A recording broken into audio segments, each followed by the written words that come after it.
குரு பயிற்சி மட்டுமல்ல, பயிற்சிகள் மட்டுமல்ல, மாத பலன்கள், வருட பலன்கள் போடுறோம்.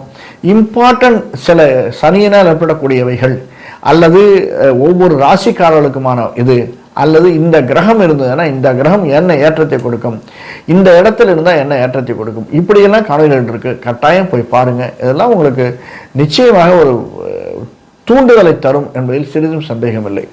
அடுத்தது சுக்கிர திசையில் பார்த்தோம். அடுத்தது சூரிய திசை. சூரிய திசை இருப்பவர்களுக்கு சார், சூரியன் நமக்கு லாபஸ்தானம் சார்.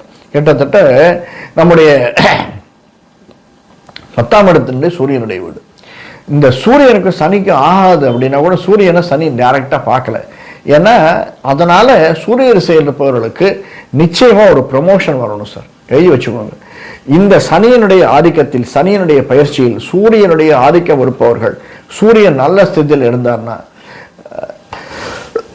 நீச்சபங்க ராஜயோகம் இருந்ததுன்னா கேட்கவே வேண்டாம், உங்களுக்கு ஆஹா ஓஹோன்னு இருக்கும். இந்த சனி திசை விருச்சிக ராசிக்காரர்களுக்கு நிச்சயமா நீங்க நினைச்சதை நடத்தி கொள்ளக்கூடியவர்களாக இருப்பீர்கள். அதுவும் சின்னத்திரை பெரிய திரை இருந்தால் மற்றவர்களால் பாராட்டப்படக்கூடியவர்களாக, மற்றவர்களுக்கு ஒரு பங்கை அளிப்பவர்களாக நீங்கள் மாறுவீர்கள். சூரிய திசை இருப்பவர்கள், சந்திர திசை இருப்பவர்களுக்கும் ஏறக்குறைய அதே அளவுக்கு தாக்கம் இருக்கும்.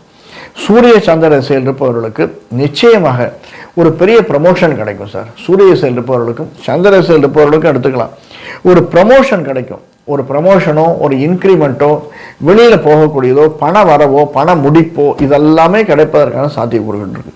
ப்ரமோஷன்னா தாத்தா பாட்டி கூட ஆகலாம், அதுவும் ப்ரமோஷன் தான். அம்மா அப்பா ஆறது மட்டும் ப்ரமோஷன் இல்லை, தாத்தா பாட்டி ஆறதும் ப்ரமோஷன் தான்.